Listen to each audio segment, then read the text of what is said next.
మహిళలపైన ఎందుకు ఇంత ద్వేషం? మొన్నటి రోజేమో అమరావతి రైతులపైన విమర్శిస్తారు, నోటుకొచ్చింది మాట్లాడుతున్నారు. మరి ఈరోజు ఒక మహిళపై మీరు పోటీ చేసి ఓడిపోయారు.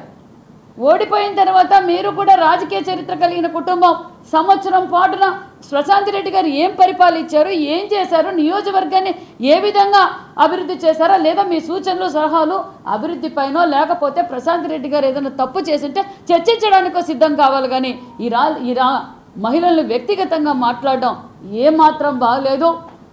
మహిళలందరూ చూస్తున్నారు. ప్రసన్న కుమార్ రెడ్డి గారు, మీరు ఆంధ్రప్రదేశ్ మహిళలందరి తరఫున మేము కోరుకునేది ఒకటే, మీరు ప్రశాంత్ రెడ్డి గారికి క్షమాపణ చెప్పాల్సిందే. ఎందుకంటే మీ ఇంట్లో కూడా మహిళలు ఉంటారు. మా నాయకులు మాకు ఆ సంస్కారం నేర్పలేదు. మీ నాయకుడేమో డ్రైవర్ని కారు కింద తొక్కించుకుంటా పోతే మీరు పట్టించుకోరు, రెచ్చగొడుతున్నారు ప్రజలందరినీ, రప నరకాలంటారు. మీరు చూస్తే ఈరోజు మహిళల్ని ఇంత అసభ్యకరంగా, ఇంత అవమానంగా మాట్లాడుతున్నారు. ఇది మీ పార్టీ లక్ష్యమా? మీ మేనిఫెస్టోలో ఏమైనా మహిళలపై ఈ విధంగా మాట్లాడాలనుకుంటున్నారా? మార్చుకోండి. మీ ఉనికి కాపాడుకోవాలంటే మీరేం చేశారో మేమేం చేశామో, మీరు 5 సంవత్సరాల్లో ఏం చేశారో ఈ సంవత్సరంలో మేము ఏం అభివృద్ధి చేశామో చర్చించడానికైతే సిద్ధమైతే రండి తప్ప ఇలా అసభ్యకరంగా మాట్లాడితే ఊరుకుండే ప్రసక్తే లేదన్న విషయాన్ని కూడా మీకు తెలియజేస్తున్నాం.